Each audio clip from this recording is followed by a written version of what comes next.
Okay, ladies and gents, we know that AI is essentially one of the biggest plagues in the industry right now, in both gaming, art, and, well, pretty much anything. Writing, you name it, AI is basically trampling all over it. And I've got a story for you today that has annoyed me so much more than any other AI-related story recently, and you're going to understand why. Recently, Magic the Gathering, run by Wizards of the Coast, have had many controversies, and none of them have been really to do with AI. Until now.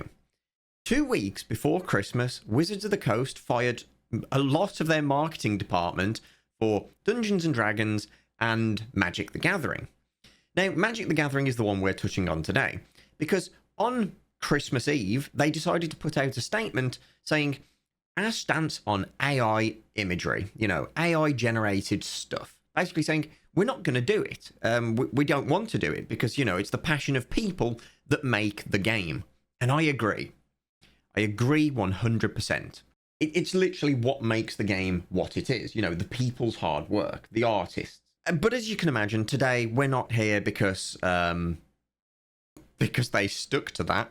We're here because of this post. It's positively shocking how good these lands look in retro frame, which, by the way, there was an opportunity missed here anyway, because there are things called shock lands, which is basically you put them down and they do damage, right? The land here isn't even a shock land, it's a guild gate. But anyway, that aside, I don't want this video to be something where you have to know Magic the Gathering. This image is AI generated.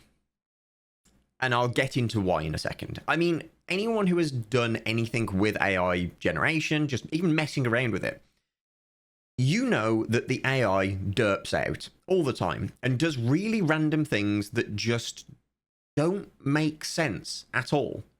I mean, just as a quick example here, at the left of this object that's got a gauge on top of it, this object is not face welded to the object that it's attached to. It's just kind of haphazardly layered over. It's really weird. But that's the smallest of the issues here. We will dive into the full range of issues with this and all the telltale signs that this is indeed AI. So this obviously prompted, because people have prompted, haha, but no pun intended. Obviously people pointed this out, right? They pointed out that this is AI, and this prompted Wizards of the Coast, or Magic the Gathering, to comment, we understand confusion by fans given the style being different than the card art, but we stand by our previous statement. This art was created by humans and not AI. So doubling down after being called out that this is AI, right? Now, the problem here is they're under heavy scrutiny because of the firing of all these people. It's quite clear that they're firing them to then use AI to replace their jobs. And some of the people who have actually worked with Wizards of the Coast and worked with Magic the Gathering, doing the card art and selling it to them, have basically said, I've had enough. I'm absolutely done, because if I am being, if you are saying that we all have to use our own artistic skills to make card art for you that you then buy off us, but you're allowing you to use AI, what's the point? Like, it's not even an even footing if the standards are, that low. If you're allowing AI-made stuff to promote your card stuff, why not just do it with the cards at that point? So let's have a look at some of these telltale signs. Because, again, I have to say this, if any of you have used AI, even just to mess about with, you will understand that these aren't just unusual mishaps by an artist. This is artifacting from an AI. Basically, people say it's an AI derping. AI sometimes just does incoherent things because, I was going to say we're all human after all, but the AI isn't. These blurs in the bottom corner of this dial, telltale sign. You see them everywhere. Again, here at the top right, where the glass meets the thing, it's just this weird blurred line.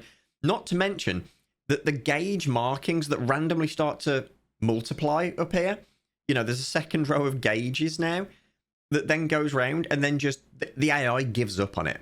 It can't handle life anymore.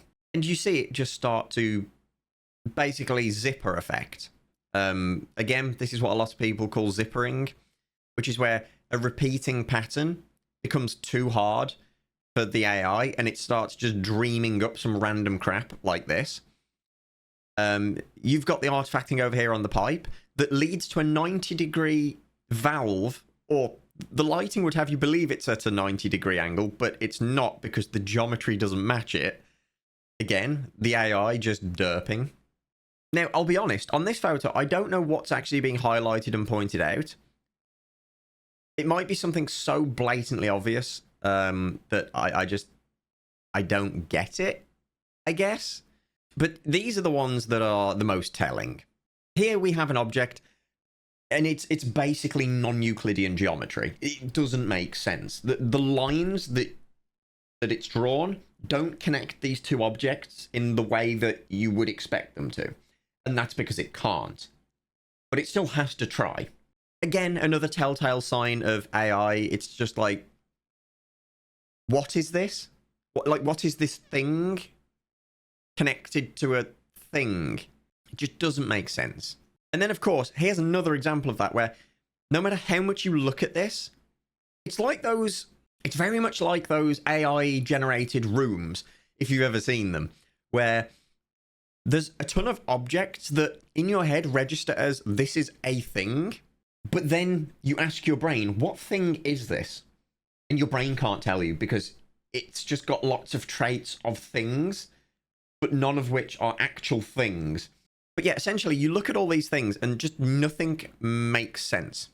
And then, of course, you've got this one, where the wire is coming out through this loop here, but it doesn't go in through the loop. Again, just non-Euclidean geometry.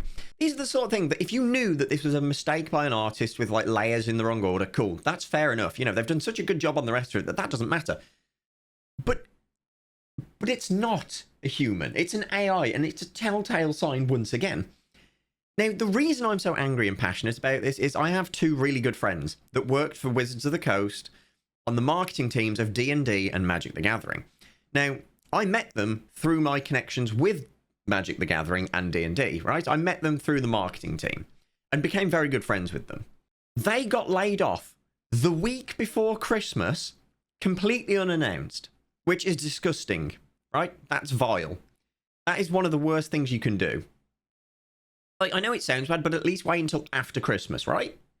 Now, to add insult to injury, there was speculation that they were going to be using AI to replace these people, so they had to come out with that statement. Then they come out with AI-generated stuff, replacing the work of the people they fired, and then double down and say, nope, it's not AI-generated. Bro, you can't sit there as a multi-billion-dollar company and tell me that this isn't AI-generated. It looks like something from Gary's mod. In fact, that's an insult to Gary's mod. You've just got shit vibrating through other objects like they're some sort of sentient being. The texture on this object, again, has derped out and is now just a repeating indent pattern going in a wrong direction. Nothing makes sense. Wizards, at least own up to it. Like, you're being a piece of shit company. And I'm not even talking about the time you called the Pinkertons on a guy who got accidentally sold by you the wrong set of cards in an early release. I'm not even talking about the OGL debacle where you basically told people that they retroactively owed you millions of dollars for using the work that you allowed them to use for years prior. I'm not even talking about that. You can be a piece of shit company doing, you know, using AI to replace people, but at least own up to it. And to point out that end times are basically upon us, another company a couple of days ago, well, yesterday, was caught using AI in their marketing. And this one is the most egregious of all of them. So, for anyone who doesn't know, Wacom is they're the guys who make the graphics tablets. They make these bad boys. I mean, not this one specifically. This one's made by XP Pen, but you get the point. Now, who are their main market? That's right, artists. So the problem here is they're using AI-generated art to advertise their products that are used to make art, which is quite frequently stolen to use to train the AI that people are so against, right? Midjourney is very famously now in a lawsuit over the fact that they released a list of people whose artwork they stole. And by the way, it is monumental, this list, including the amount of art styles that you can steal from people by just using their name in Midjourney. So they're in deep trouble right now. And here we are with them getting outed and completely caught with their pants down using AI generated art to advertise their product. This basically says we don't have any confidence in our product to be able to make the artwork needed for us to advertise said product. It's wild. I'd say out of all the companies caught using AI art to, advertise their product, this one has got to be the wildest, purely because of what it is and what it entails and what it means. But, it's just another day on the internet when it comes to AI. Companies are cutting jobs left, right, and center, and it all seems to align with a point in time where the AI, whether it be ChatGPT or image generation, Midjourney, it doesn't matter what it is, Runway ML, any of those AI, they all seem to have gotten to a point where they're about 80% convincing, to the point that, 80% of people in the world wouldn't know the telltale signs of that being AI generated or that being AI art, right? Or an AI chatbot. 80% of the people will just take it as a person, right? And that seems to be good enough for the companies right now. Because the problem is, the 80% that don't notice it are generally the 80% that don't care. Because they're just like, oh, it's a thing. I get to look at that thing. That thing is nice anyway, whether it was human or not. Yeah, it's becoming problematic. And I can't wait to see how they respond to this. Both Wacom and Magic the Gathering. Because this goes against both of these companies' policies on AI. I'm going to place a bet now. Tomorrow, I can guarantee Magic the Gathering will come out with a statement saying, on further investigation, we found out that this is indeed an AI-generated image. We were lied to by someone we contracted. Okay, guys, I literally cannot make this up. So, as I was rendering this video, I went onto Twitter, and we have exactly what I said. Exactly what I just said. Well, the art came from a vendor. It's on us to make sure, literally what I said. Oh my God. The thing is, how can you run a company? You know what? I'm leaving it at that. I'm leaving it at that. Back to past Callum. I'm done. Which then goes to show that all they've done is fired their department that was competent to pay a little bit less in freelancing someone to do a one-off commission that they then AI generated. Bravo. Bravo. Anyway, ladies and gents, a massive thank you to the patrons as always, and I hope you guys have a fantastic week. Till next time, take care.